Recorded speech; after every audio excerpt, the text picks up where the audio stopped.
Latvia is one of Europe's fastest growing economies. In fact, recently it was welcomed into the EU as the 18th member state.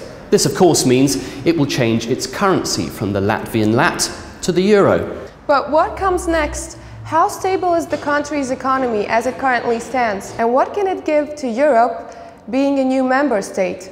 We will try to address these questions by interviewing the Latvian Defence Minister Artis Pabriks. The European Central Bank has raised its concerns over inflation conversions in Latvia. Since Euro membership boosts up trade and investment, high inflation coupled with the wealth gap that Latvia now has might lead to another crash similar to the one in 2008-2009. Do you see a possibility of that happening? And if yes, what are the measures to be taken in your view to avoid another recession? Well, first of all, I don't think that we should see in the nearest time similar crisis what happened here in 2008 and 2009. However, to be 100% on the safe side, we have to admit that not many people have been predicting also the appearance of the crisis in United States and Europe also around those years. But on the other hand, I think that at this moment the Latvian economy is much more healthier than 5 years ago. And the government is determined to keep a balance of expenses and also our let's say, correspondence to Maastricht criteria. We are, as far as I know at this moment, we are one of the 4 countries in European Union which are complying with Maastricht criteria. I think this is a guarantee good enough that such type of crisis, as you mentioned, is very unlikely to happen in our region. Minister, I understand that the euro is an attractive currency, you could say. It's like it might attract investors more into the country. But one thing that kind of concerns me, if you like, is that half of deposits in banks in Latvia is still very much foreign owned. Additionally, now that the country's officially been welcomed into Europe, some of the control that you will have had of the economy has gone. So it could potentially mean that Latvia is extremely vulnerable if things took a turn for the worse again. So what I want to ask is does that concern you and the rest of the government? But also, does the government have anything put in place if such a vulnerability became apparent? Well, we are aware of this, that there is quite a large amount of foreign investments in our country from the third countries, but on the other hand, there are quite successful Euro members with much larger share of such type of investments, mentioned Luxembourg, and probably there are some other countries which are still having also quite a large percentage of such investments. Secondly, I think that these worries appeared more not because of the general share in Latvia, but because of the collapse of Cyprus financial system, which had much larger proportion, and the idea was that number of these investors might shift from Cyprus to Latvia. At this moment, I don't see that this is really happening. There might be small movements, but I don't think that this will happen. Thirdly, I think that Latvia is very much following up what European Central Bank is also suggesting and telling, and from this analysis of European Commission, which lately gave the positive green light for the Latvian accession to Euro, we do not see such type of worries appearing very much. But we are ready to control the situation, and we are ready also to avoid the necessary bad consequences if such signals might appear. Unemployment is at 13% in Latvia, just above the European average of 12%. The national pension schemes are, in Latvia, at least to my knowledge, practically non-existent. Many of the population also live underneath the poverty threshold, if you like.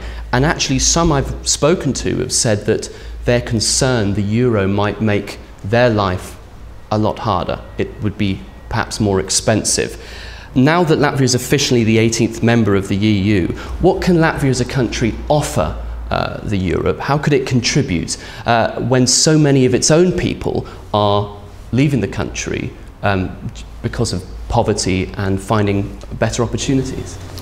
Well, first of all, as far as unemployment, obviously we could have a better situation for our unemployed people, but at the same time, unemployment have been all the time decreasing during the last 3 years, because during the crisis in 2008, 2009, 2010, unemployment rate was in Latvia about 18%. So unemployment is slowly going down. Secondly, obviously one of the problems which European Union as a union faces is this large difference between the more powerful, economically powerful countries and more poor countries. And it's very difficult for our government to be successful in the short period of term to attract people to work here if they can have 2-3 times larger salaries in some other countries in Europe, within the European Union. So simply such type of movement, it's very difficult to stop. Euro as a currency, if we are looking from the economic side, is probably, first of all, the sign of quality for our society, is that basically would mean that we would gain something as far as the investments, we would gain something as far as the economic stability, and we are hoping very much that together with other countries we can bolster more industrial development also in this region, because it's not in our plans to remain potato growers. And we never have been just a potato growers, because Latvia as a region, Latvia as a country with coastline, with ports, with early industrial developments in 19th and 20th century always have been attracting also workforce from other countries. So we believe that, in short, entering Euro will actually assist us to create a new working places, also a possibility to increase a little bit our salaries, and of course competitiveness, because after we successfully went through the crisis, our exports have been much more stable and we are now exporting country. Latvia will be a part of the Eurozone in less than 1 year, meaning that the EU institutions will have even greater impact on the country. Next year, the European parliamentary elections are taking place, as well as a new European Commission is going to be formed. What are the main hurdles the institutions should tackle in order to strengthen the Union politically and avoid further disintegration of the Eurozone, since we do know that to a large extent Europe is experiencing not only economic crisis but also political? Well, we like it or not, but we have to admit that economics is basically a humanitarian sphere. It's nothing to do with exact sciences. And economic developments, social developments are very much connected with political developments. That basically means, in my understanding, that if we manage to strengthen European Union as an institution, if we manage to strengthen the European Union as a collection of the states, then also economy can survive and can develop further. And being here on the shores of the Baltic Sea, we of course can argue about pluses and minuses about euro currency, but one thing is very clear, which people should not forget. Euro for us, Latvians, Estonians, also Lithuanians, this is a geopolitical choice. And being on the, let's say, border of European Union, geographically, for us it is extremely important that we have a chance to sit at the central table and to be involved in common European policies as much as possible, because this gives for us a possibility to influence politics in European Union, and it gives also larger leverage for us as a small country, because if you are coming from a large or a medium range country, you always can swim the big oceans in global politics and economics more freely, not independently, but more freely. For us, European Union and international institutions are giving this chance to be more powerful, more influential, and more respectful. So it's a geopolitical thing. And I think that European Union members should understand that either we hang together or we are hanging separately. We cannot counter the competition globally if we are trying to do the things separately. And that goes also for the bigger European nations, for Germans, for French and for British.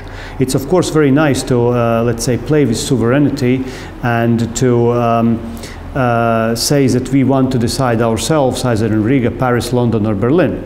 But if we are turning backs to those institutions we created after the Second World War, then we might run into the similar problem where we have been in the 1930s. And I don't think that we want to see this. Maybe France, Britain or Germany might survive this. We in the Baltics have a big doubt about that. So this is why we are standing for larger and stronger integration of European Union, because we think it's good for continent, good for us and good for our global competition.